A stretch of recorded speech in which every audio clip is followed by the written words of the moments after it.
Беларускі нацыянальны моладзевы савет «Рада» – гэта парасонавая структура, якая аб'ядноўвае беларускія незалежныя моладзевыя арганізацыі і ініцыятывы.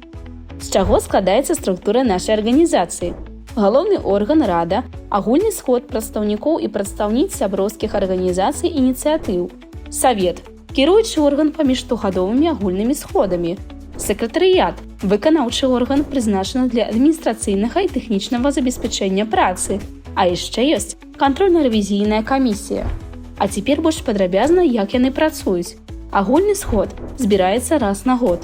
Вырашае ўсе галоўныя стратэгічныя пытанні, ды абірае савет, старшыню і кантрольна-рэвізійную камісію. Савет фармулюе мэты, стратэгіі, асноўныя кірункі дзейнасці і кантралюе іх рэалізацыю. Прадстаўляе інтарэсы рада на нацыянальным і міжнародным узроўні. Разглядае і зацвярджае бюджэт да яго змены. Прызначае генеральнага сакратара або сакратарку. Генеральны сакратар або сакратарка, адпаведна, узначальвае сакратарыят. Кантрольна-рэвізійная камісія праводзіць рэвізію фінансава-гаспадарчай дзейнасці, вырашае спрэчныя пытанні ды разглядае скаргі і прапановы. Далучайся да рада і стань часткай актыўнага моладзевага руху. Пішы на info@rada.fm.